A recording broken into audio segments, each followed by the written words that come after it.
So uniform application, generally speaking, we're going to do a pretty darn good job with a sprinkler system compared to other options. Field damage. Hey, we're not going to have to drive over that field. We're not going to have to put tire tracks out across that field. And in some cases, damage crop. In other cases, leave marks through the field that are going to potentially cause problems later on, like during harvest.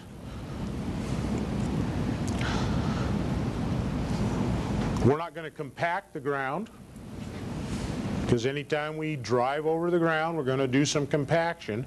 So we're going to save that problem. And think of the multiple trips it might take in the process.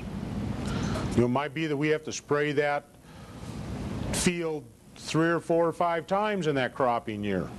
Well, that's that much less driving over that field we have, that much less potential compaction we have, that much less potential crop damage we have, and that much less diesel or gasoline that we've saved.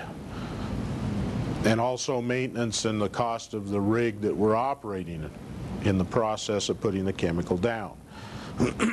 So there's quite a few benefits to being able to inject directly into the sprinkler system, and a lot of cost savings. But there are concerns. There are things that make it not so attractive.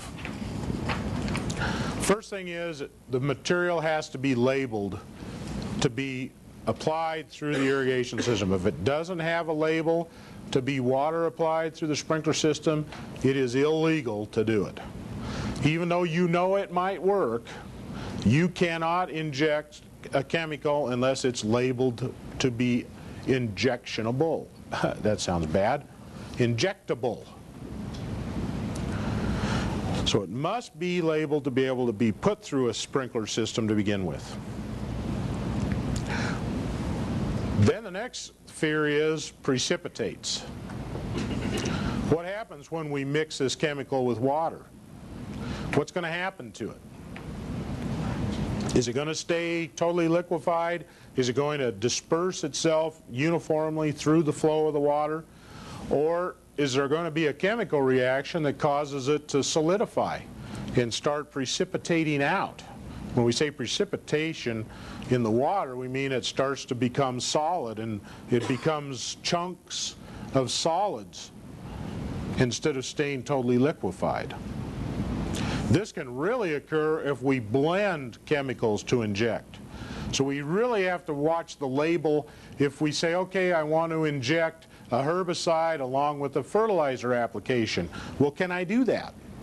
What's going to happen when the fertilizer and the herbicide blend together? Is there going to be a chemical reaction? It might change the chemical nature of one or the other of the product. It might cause one or the other or both to precipitate. So we could totally destroy the benefit that we were trying to gain simply by having a chemical reaction occur inside our water supply. So we have to make sure we have compatibility if we're going to blend more than one chemical on an injection at a given time. Now, it is true, it can really save you a lot of time. Have 2 or 3 chemicals being injected all simultaneously can be pretty handsome. We can do that oftentimes with fertilizers. We have multiple kinds of fertilizer being injected simultaneously, and they won't necessarily interact with each other.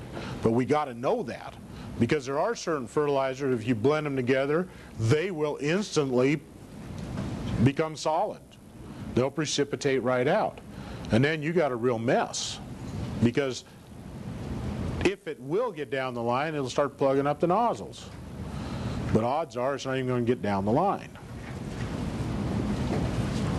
I've actually seen a center pivot that they tried to inject a form of phosphate that solidified in the pipe. And it lined the pipe with this phosphorus residue, and most of it stayed in the bottom part of the pipe. Is on a center pivot. And they ended up just hauling the pivot off the field and putting a new one in. It was getting old anyhow, and it gunked that pipe up so much with so much mineral deposit on the bottom half of the pipe that it had really shrunken the diameter of the pipe up considerably, and it would have been quite an expense to go in there and break it all loose and scrub it out of there. So they just said, hey, this pivot's old enough, we're just going to put it in the boneyard and we'll bring a new one in. Plus, not only did that mess up their pipe, they also got no chemical on the ground. It all precipitated in the machine. Between the reaction of the water and the steel pipe and the whatever else, it literally coated the inside of that steel. It just had a reaction with the inner side of that pipe lining and became a layer of mineral in the pipe instead of being applied onto the ground. Phosphorus is a tough one to inject. You have to really have the right form of phosphorus. Number one, just to get it dissolved, and then number two, to get it into the ground. Because phosphorus doesn't like to move in the ground very easily. Where it lands, that's where it wants to stay. You guys taking soils already probably have a pretty good feel for that.